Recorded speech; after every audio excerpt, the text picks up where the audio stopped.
En el dia a dia d'una escola infantil de 0 a 3 anys hi ha molts moments en els quals apareixen idees científiques relacionades amb accions quotidianes. L'aigua hi és contínuament. Beure, rentar-se les mans, regar, cuinar... L'aigua canvia la matèria, mulla, pesa...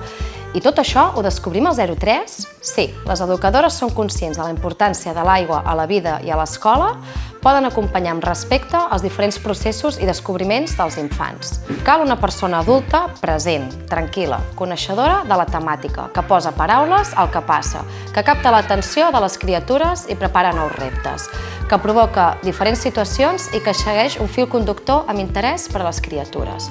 Una persona adulta que escolta les seves necessitats i promou entorns d'aprenentatge rics en estímuls, dissenyats per afavorir que els nens i nenes es facin preguntes, puguin interactuar amb els altres i prendre iniciatives sobre les seves curiositats. Evidenciar les propietats i l'atractiu de l'aigua de la vida quotidiana permet que els infants, cadascun al seu temps, visquin la seva relació amb l'aigua, d'una manera natural i no forçada. Al llarg del curs s'ha fet evident que el dia a dia de l'escola presenta molts moments quotidians de relació amb l'aigua, que permeten acompanyar les criatures amb una mirada científica.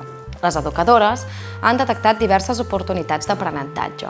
A part de l'explicar de com servir-se d'aigua, aprofitar els dies que plou per sortir a aixafar bassals, posar esponges a la pica per netejar els bols, fer gel... Totes aquestes situacions passen a l'escola infantil si les educadores es proposen aprofitar les oportunitats de la vida quotidiana, afavorir les situacions d'aprenentatge, preparant el material, l'espai i reflexionant constantment sobre les decisions menys convenients pels infants. El temps d'intercanvi reflexiu entre educadores és essencial per prendre decisions conscients que permetin extreure el valor educatiu que contenen les situacions quotidianes.